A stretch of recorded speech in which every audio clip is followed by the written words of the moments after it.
Princess Anne. She may be the hardest working royal, but when it comes to her love life, she's far from a fairy tale princess. I'm not totally useless. I was quite well educated, one way and another.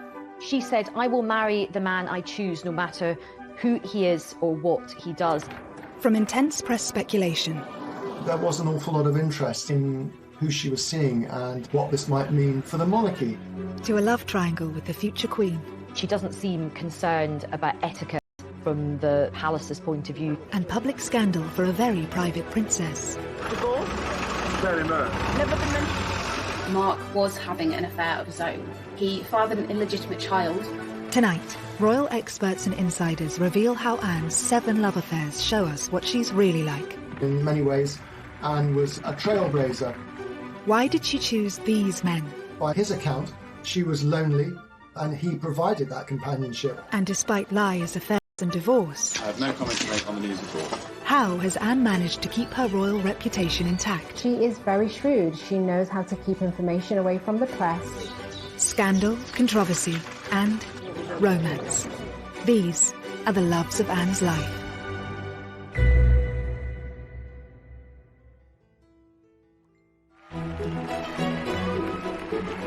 Sir Timothy Lawrence is the man we're used to seeing by Princess Anne's side. Out of all the royals, Princess Anne does seem probably one of the happiest, happily married, very settled, no drama, no impropriety. The marriage spans 28 years, and as this recently revealed cosy, candid photo shows, they're clearly still very happy together. I think a lot of people think that she's always been married to the same person. Anne may be in a stable relationship now, but it's been a long journey to get there. She had a rumoured 7 relationships, each different from the last. Princess Anne's past is, to say the least, colourful. I mean, we know that she had 7 boyfriends. She was the first royal child to divorce. She married a commoner. She just was rebellious. Some of the boyfriends were considered incredibly unsuitable. This story begins whilst she was still in her youth, and perhaps the world's most eligible princess. And when the press reported Anne's very first boyfriend, it seemed like a perfect royal match. Gerald Ward was a friend of the royal family, a great friend of Prince Charles. He was regarded as suitable, if you like, by the palace, educated at Eton. The family had land in Wiltshire. But at 12 years older than 18-year-old Anne, what was it about Gerald that really attracted her to him? He was drawn to a good rider, a good horseman. Her love for horses was almost all-consuming when she was young. Her father said once, if it doesn't fart and eat hay, she's not interested. They were spotted together shortly after Princess Anne finished her A-levels at boarding school. So this really puts her at, the age of 18, really quite young, feeling out these new relationships and kind of figuring out who she was. It's no surprise that her romance with Gerald fizzled out quickly. I think Anne felt she was being sort of pushed, slightly nudged towards this eminently suitable character. And I think she was very young. He was a good bit older. He was too tweedy.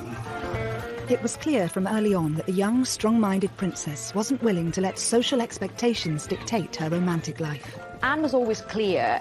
She said, "I will marry the man I choose, no matter who he is or what he does." If you had not met a man whom you wanted to marry, do you think you would have married out of a sense of duty? No way. She'd led quite a sheltered life, and she needed to explore. She wanted to enjoy life. The romance was over quickly, but their connection didn't end there. Gerald marked the start of an unusual pattern Anne had with most of her ex-partners. Although their relationship did not last, she remained on very good terms with him, as did the rest of the family. Gerald actually ended up being one of Prince Harry's godparents. The fallout from Gerald showed Anne just how desperate the press were for stories about her love life. She was forced to come up with ways to keep her private life private. She resented the fact that the press would be interested in finding out who her boyfriends were. It also led to this sort of rather difficult relationship that she's had with the media over the years. She often came across as rather prickly, short-tempered. Anne noted this struggle in a Parkinson interview, in typical comedic fashion. Do you ever regret what you say to them? I mean, the report that went around the world was you told one photographer to naff off, I think it was. Do you wish to retract your choice of words, or...? No. Well, there was several of them, actually. Telling the press to leave her alone didn't always work. They soon got wind of another love affair. As quickly as Anne had shrugged off Gerald Ward, she picked up boyfriend number 2, who, unlike Gerald, was certainly not a conventional royal escort. The things that Sandy Harper did, the way he behaved, the way he dressed, that it set off alarm bells throughout the establishment, because although he had this background which was vaguely acceptable, he dressed very much like a hippie. He had long hair, he wore, because she'd escaped the sort of tweedy world which was still core to the royal family. After the eminently suitable Gerald Ward, Sandy was a breath of fresh air for the rebellious princess.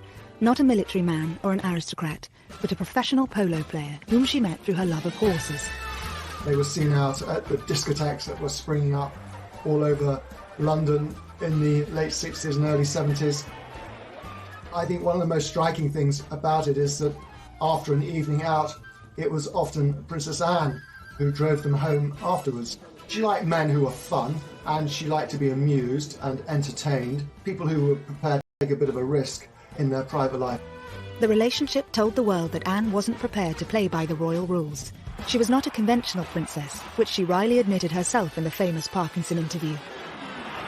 I didn't really fit somehow the image that the media thought I ought to have. I think, princesses as you come in sort of fairy story,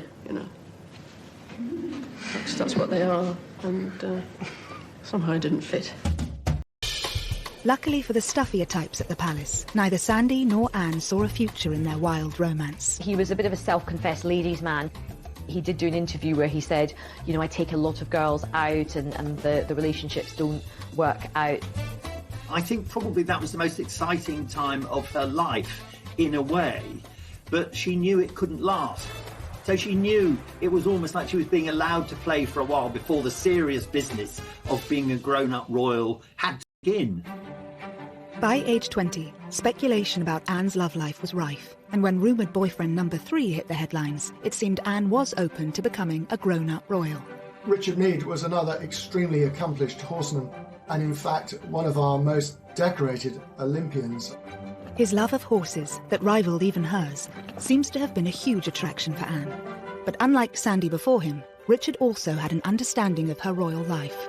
Meade was definitely part of that approved social set that it was okay for the royals to mix with, because, they knew his background, they knew his family.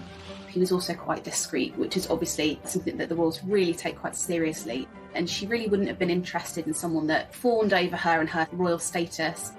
But I think for her, the main thing would have been someone that could deal with her no-nonsense attitude.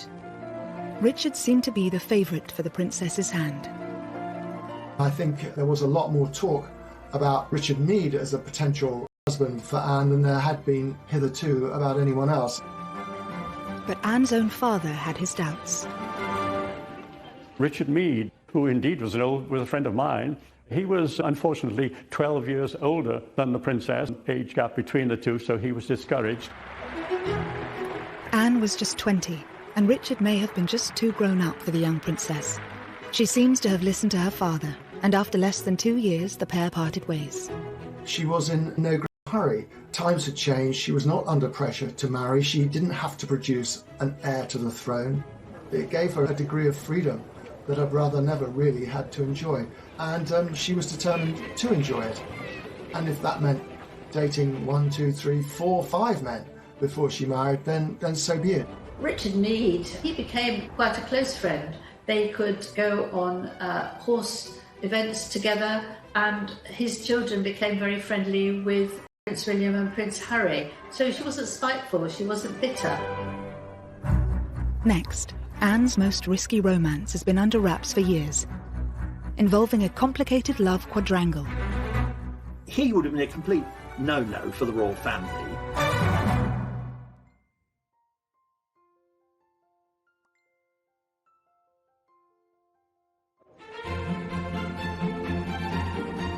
The story of Anne's most controversial relationship that sent shockwaves through the royal circle remains largely untold. By age 20, Anne had met rumoured boyfriend number 4. Andrew Parker Bowles, I think, was a serious contender, a very distinguished army officer as well, and a very great favourite of the Queen. And his relationship with the royal family goes back so far, he was actually in the procession at the Queen's coronation. I think she was very intrigued by him. He was a very suave, sophisticated figure, much more experienced in the ways of the world than the men she'd hitherto been dating. But there was one slight problem. Anne wasn't the only woman Andrew was seducing. The name is familiar, of course, because he was dating a young woman called Camilla Shand, who became Camilla Parker Bowles and is now, of course, the wife of the Prince of Wales. But he was also seeing a lot of other women in his spare time. It was thought that when he cheated on Camilla with Princess Anne, that Camilla decided to get a bit of revenge, and that was when she actually started up her own relationship with Prince Charles. Thus began Anne's best-kept secret, a rumoured royal quadrangle involving the Queen's 2 eldest children. The relationship shows that for the determined, forthright Anne, there was to be no settling in her pursuit of happiness, even for the sake of appearances. There's very much a sense of, well, if a guy can do it, why can't I with Princess Anne? She saw in Andrew Parker Bowles someone who was slightly dangerous, if you like, but also great fun. And I think it showed there was an element of that life, and to see where that might lead her. This risky romance did not sit well with the palace, and perhaps, as with previous lovers, this was also part of the appeal. So I think even at this very early stage in Anne's life, we can really see her strong character coming through. She doesn't seem concerned about etiquette. From the palace's point of view, she's quite interested in men who are a bit different, who have got a little bit of a reputation. He would have been a complete no-no for the royal family. Apart from the promiscuity, the big issue with Andrew Parker Bowles was that he was a Catholic. This is one detail that Anne would have to consider. For the pair to marry, Anne would likely have to withdraw from the line of succession. Princess Anne was never going to try and break that particular rule, but that worked in her favour in a sense because she wanted to have fun without the pressure to turn that fun into a sort of formal relationship or even marriage. As scandalous as the relationship may have been, once again, the notoriously private princess miraculously kept it under wraps from the public. When she and Charles would go to breakfast, they would voraciously scan the paper for any of the little tidbits that the papers had published about them.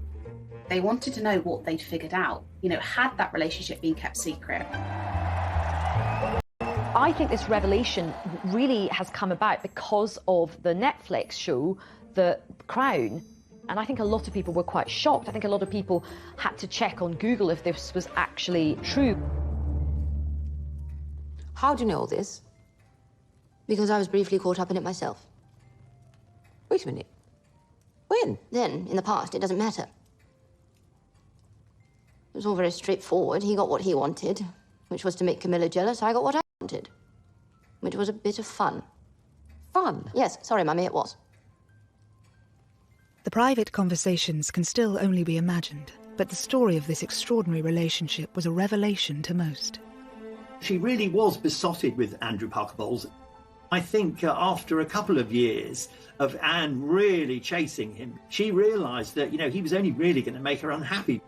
The press were getting more interested, and of course the long shadow cast by his Catholicism and his promiscuity. It's understood when Andrew was posted to Germany, it firmly put an end to things. But despite their complicated past, Anne has kept this ex especially close.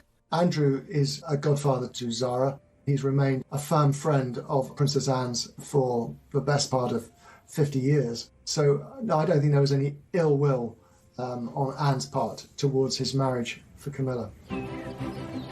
After the dangerous liaison with Andrew, Anne once again sought out a quieter, less colourful partner, and again she chose one. He was a member of the Queen's Dragoons. Of course, you know, another dashing cavalryman. It's easy to see what Anne saw in him. Another gold medal winning equestrian, a military man whose father worked for the royals, and no controversial reputation. Maybe she was looking for somebody who just made her feel safe and secure, reassured, a calm relationship where she knew that the gentleman was really into her her, because actually Andrew, having been quite the ladies' man, maybe didn't give her that stability. After the other difficult relationship she'd had, he must have seemed a godsend. They quickly hit it off, and then they were both at the 1972 Olympics. That's where the relationship really blossomed.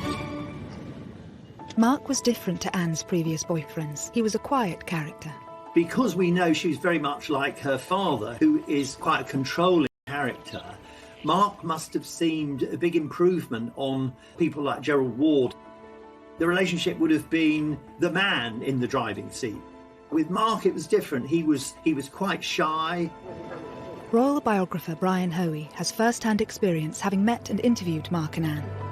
The princess took control of the interview, and I've known him ever since, and he's a pretty good guy, and you get him talking privately, and he is very, very articulate, but he's not brilliant if you get him, speaking publicly in television. When you were a teenager, did you have any idea of the sort of girl that you would like to marry? No, no, I didn't. I wasn't very clever with girls, I don't think, when I was a teenager. I definitely was a bit not very good. Not very successful, should we say. After the princess's previous boyfriends, who enjoyed the limelight and matched her strength, Mark seemed happy for Anne to take the lead. His background was very different to her. He was a commoner, he was the son of a sausage maker. He didn't really have the airs and graces of somebody who had grown up around royal circles, that confidence. Anne appeared to welcome this break from her usual aristocratic type. The new romance was quickly blossoming and, of course, instantly captured the attention of the world's media. Princess Anne was terrified. I don't think that's putting it too strongly, that her relationship with Mark Phillips would be discovered, would be exposed, would be written about in detail. And I think the reason for that was that she knew that he was the one. To avoid being discovered, she even admitted to hiding in Mark's horse box with her typically dry humour. It was an enjoyable experience being in a horse box, no? Well, I've been a much better driver of horses than ever since. You have? That's a consideration. She was always quite happy to lie. Strain keeping it secret and indeed keeping it away from people like ourselves. But I think it has, yes, it became rather a strain in the end. But the press finally got their story. The long months of rumour, speculation and denial were over. The Easter engagement was now public knowledge. Mark Phillips was the man who had finally tied down the Queen's only daughter.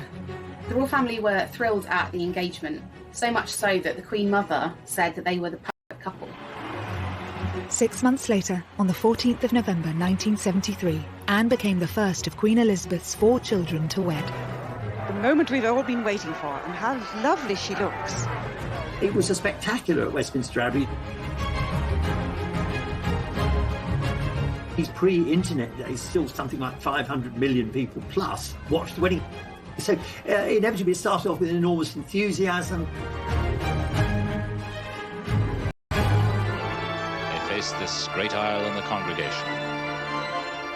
All eyes were upon this couple. Both Anne and Mark were hugely private, but they instantly became one of the world's most famous couples. He was beginning a public life which he hadn't really countenanced for himself. But he sort of reconciled himself to the fact that he was marrying a woman he loved and he would just have to make the best of it. Such was their desire for privacy and normality. When Mark was offered an earldom from the Queen, he turned it down, as the newlyweds wanted their children to be freed from royal constraints. Early married life appeared idyllic from the outside. The Queen, as a wedding present, had given Anne Gatcombe Park, this magnificent house in Gloucestershire. I saw quite a lot of Anne and Mark during their early days of marriage. I thought they were perfectly suited. Apart from being a loving couple, they were good friends. Anne continued her riding career alongside her royal duties. 4 years after the wedding, their first child, Peter, was welcomed into the family. But within a couple of years of Peter's birth, cracks were already beginning to show in the marriage.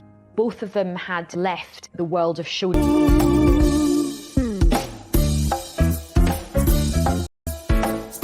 and competing, and he was becoming a farmer and she wanted to devote herself to royal duties. I think they were very much in love, but he was in love with Anne, who was a horsewoman who shared his passion for riding. I don't really think he gave much thought to the other side of Princess Anne, someone who had a full public life as a royal princess, and where that meant he was going to fit in.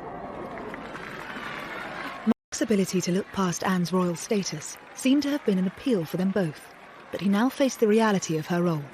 Mark openly described public appearances with Anne as pure torture. He quickly absented himself from that. He didn't really want to become Anne's +1 on all her trips. It wasn't long before the clearly uneasy balance of power seemed to have caused a divide in the relationship.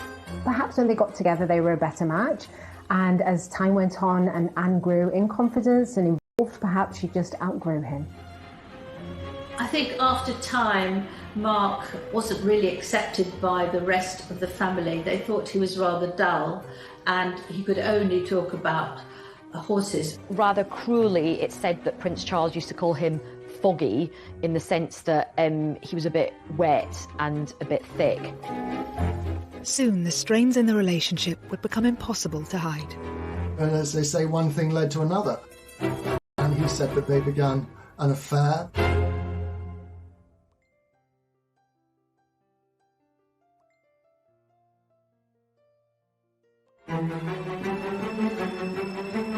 If the first few years of Princess Anne and Mark Philip's marriage had shown cracks, 6 years in, a chasm was appearing.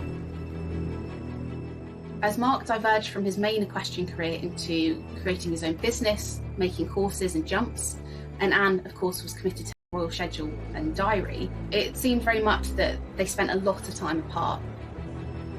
It was also beginning to be noted that Anne seemed to have grown very close to one of her bodyguards. 32-year-old Royal Protection Officer Peter Cross was a married father of 2 from Sheffield. His background, plain, northern, brought up in South Yorkshire, completely different from that of the princess, but I don't think that mattered that much. A strong action man, Cross was very unlike Mark Phillips, with whom Anne appeared to be growing tired. He was amenable, he wasn't a dominating kind of character. And what she was really looking for, she found in Peter Cross, who would have seemed exotic to her with his background.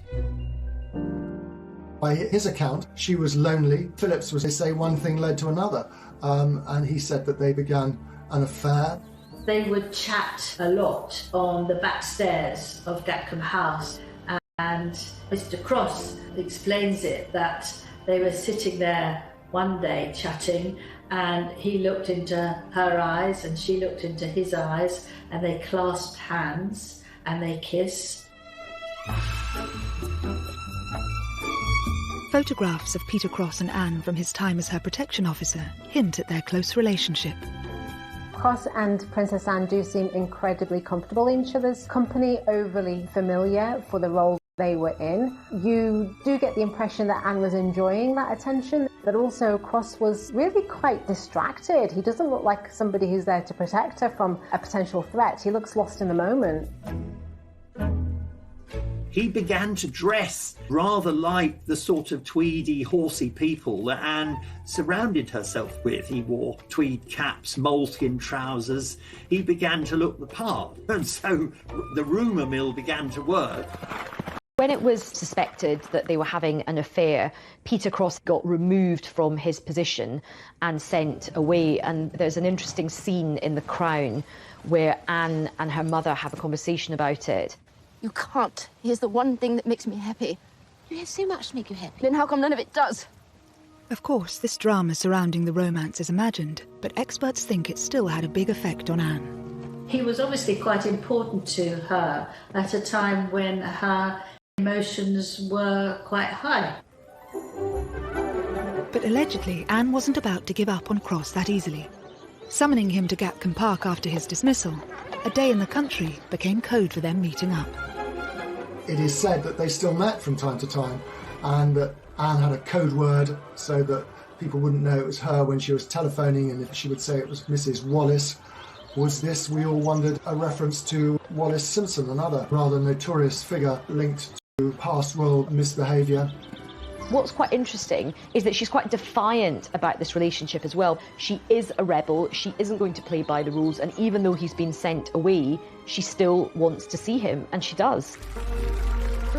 Peter Cross maintains he stayed in touch with Anne for several years, and whilst Anne chose not to comment on these allegations publicly, she and Mark were forced to address questions about the state of their marriage during that revealing interview with Michael Parkinson for Network 10 in 1983. When Parkinson asks about the rumours, you see Princess Anne flinch ever so slightly. That suggests that she was afraid of what's coming. She also instantly averts her gaze, looks downwards, and you do see her eyes in this moment. There have been rumours recently about divorce and happiness. Are they true or untrue?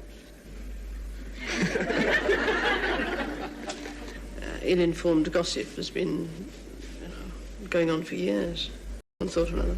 You can really feel how awkward that was. But how do you react when you read these stories? I mean, what is your feeling? There was much of a pause before either she or Mark gave comment in response to that question. It's a difficult question to answer, and that it depends. There's a moment where he starts speaking, you can sort of see her swallowing and just looking visibly uncomfortable. I think to a large extent you ignore them. I think, but then if they start to persist and go on and on and on, then it starts to become a bit trying, and you eventually feel that... You really didn't need to say anything. She'd left it in a good place, but then he comes in, he responds with that nervousness, and in explaining himself actually just makes them look guilty of hiding something, and essentially kind of undoes what she says. The body language between them was absolutely terrible.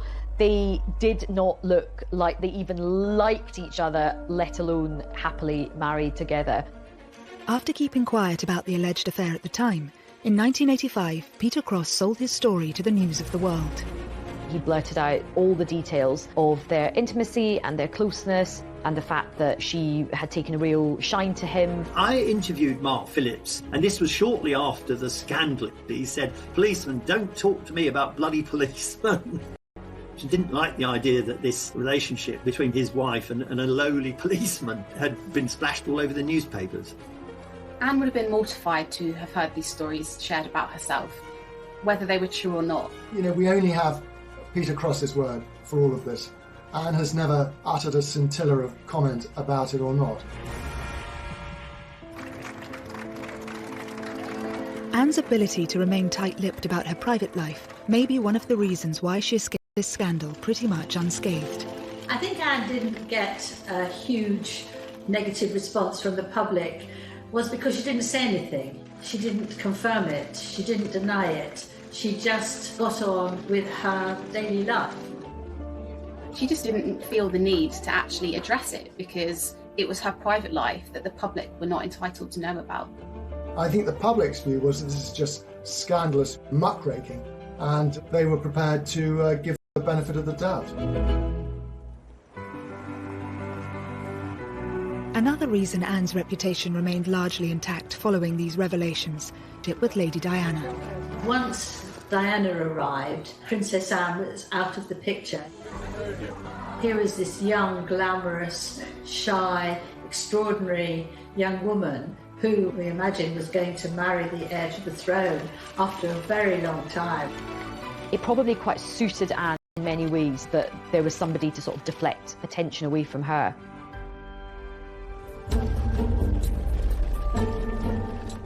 Rumours may have circulated about Anne during her marriage, but husband Mark Phillips was far from the innocent party. Mark was linked to a number of women throughout the course of his marriage. All of these affairs were denied, but nonetheless he was followed around by these rumours for a large part of his marriage. Mark Phillips was leading a fairly, how shall I put it, rackety life. He was going off around the world. He had all sorts of opportunities to misbehave. But one liaison which took place in New Zealand in 1984 was to become especially significant. Mark Phillips had an affair with an art teacher called Heather Tonkin in Auckland, and he met her at a riding clinic and took a shine to her, and they had a one-night stand.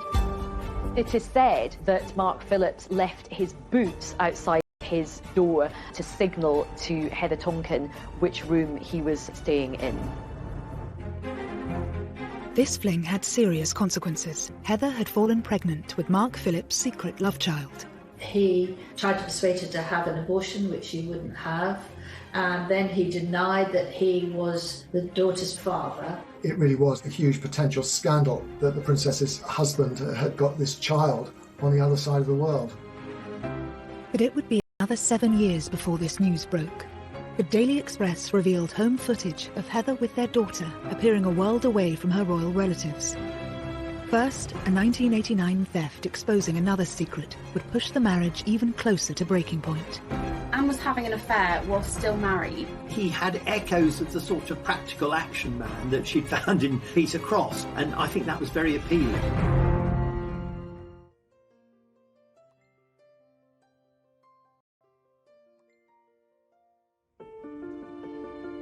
By 1989, Princess Anne's 16-year marriage to Captain Mark Phillips had been dogged by rumours of numerous infidelities on both sides, and the couple were now rarely seen in public together. Although still married, they were leading completely separate lives by then.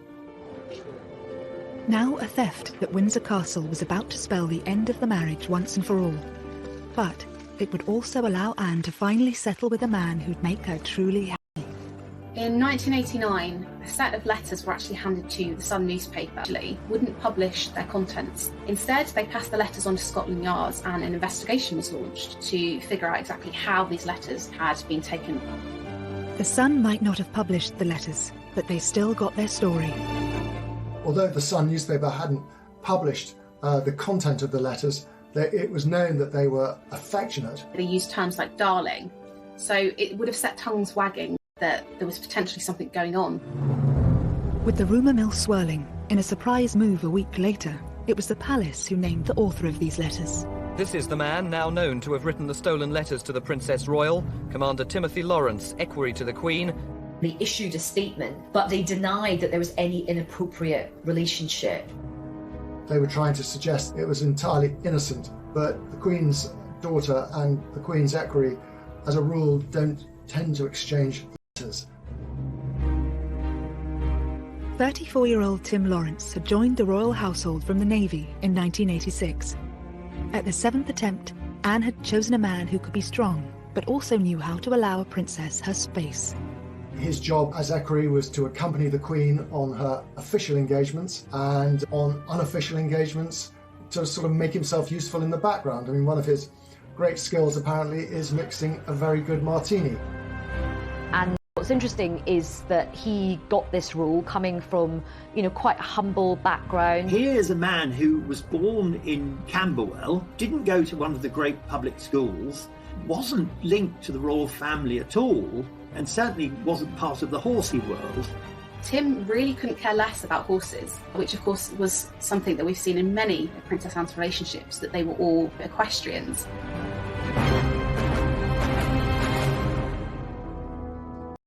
During his time as equerry, Bachelor Tim had become a great favourite of the Queen and Prince Philip. And obviously, though no one knew it, the Princess Royal herself.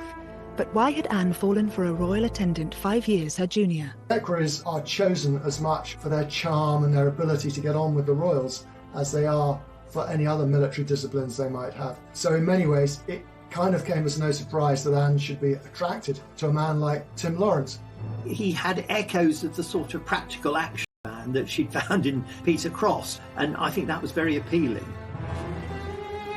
Whilst the palace tried to insist Anne and Tim were nothing more than friends, when news of the letters broke, Tim Lawrence's neighbours gave a different story. They could see her come and they could see her go, but they never told the press about it. They just accepted it. And when the press discovered and rushed down there to talk to it, it's been going on for a long time. She's here nearly every weekend. Anne was having an affair whilst willing to let life pass her by without the support of a loving partner or the joy that comes with having a relationship. She doesn't let societal norms or even royal protocol hold her back. And she's quite modern from that point of view. She's quite sort of forward.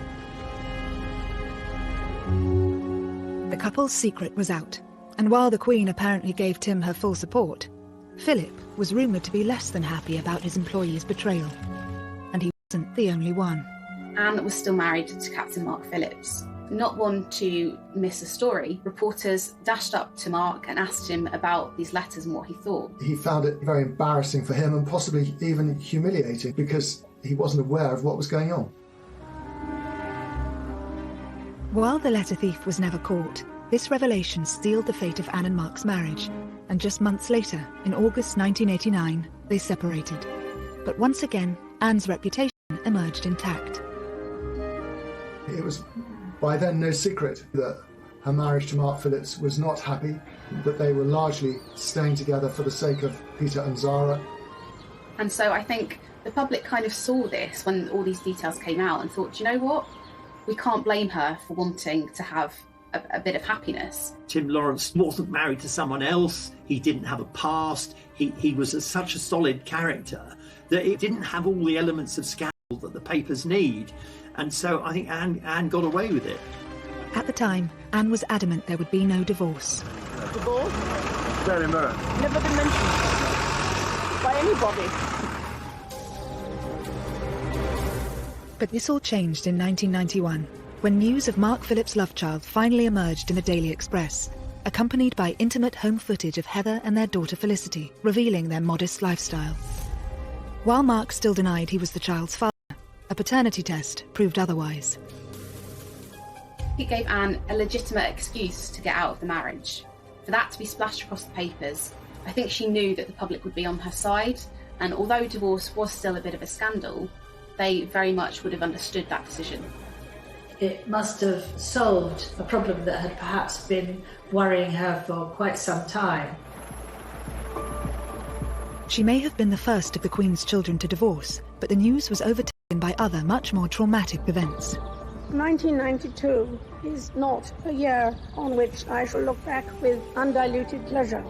Their unhappiness was evident from the moment they arrived. The Waleses, now dubbed the Glums by the tabloid press. The Andrew Morton book on Princess Diana came out, which was absolutely huge. While the royal couple continued to appear in public with their children, the first of a series of Fergie having her toes sucked, which everybody just went nuts about. It turned out to be an annus horribilis. Anne got slightly lost in all of that, and for which I'm sure she'd be very, very pleased. Only 1 month after her divorce, Princess Anne and Tim Lawrence were photographed as an official couple for the very first time. That was her own way of controlling the news and revealing to the world through these photographs that she and Tim Lawrence were now an item. It was an exuberant Anne who was photographed dancing Highland flings at a Caledonian ball in central London. Whilst Mark Phillips had been accused of lacking a backbone and Andrew Parker Bowles too wild, Princess Anne had finally found her Mr. Right in Tim Lawrence, the perfect combination to suit her needs. I think he's the sort of man that Princess Anne was looking for, actually. You know, stable, thorough, reliable, honourable, who would let her take the royal position. And he was there, but he didn't seem to be somebody who would be walking way behind, uninvolved and feeling neglected. Tim and Anne were married by the end of the year, and this intimate footage of their wedding, captured by a small film crew, reveals the day was a basic affair, in stark contrast to the pomp and ceremony of her grand nuptials 19 years earlier. It was, on the Princess Royal's insistence, a private family occasion at Crathy Church today, a church just outside Balmoral Castle, and one she's been going to since she was a small child. The Princess and Tim went to Scotland to get married because at that time the Church of England refused to marry divorcees again in church, and she wanted to get married in church. She would have preferred it, of course, if there hadn't been a single photographer there. I was up there for it. I mean, at the Times, it was characterised as being rather joyless.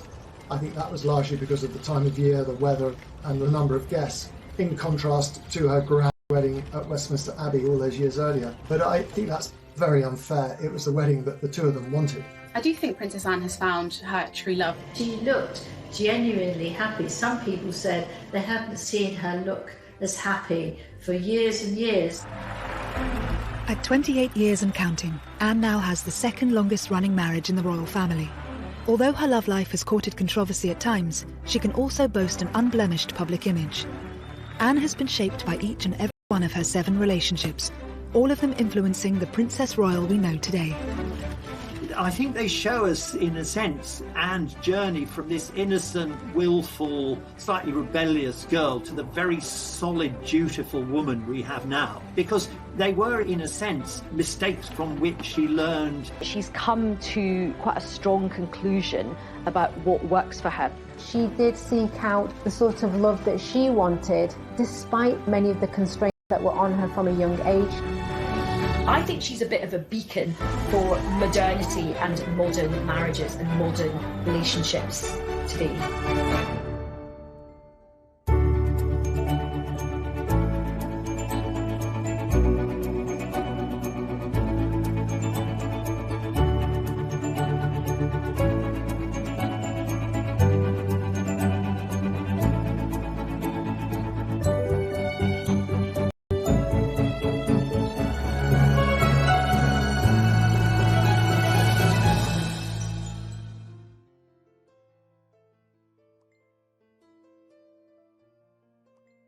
Ward, Sandy was a breath of fresh air for the rebellious princess. Not a military man or an aristocrat, but a professional polo player whom she met through her love of horses.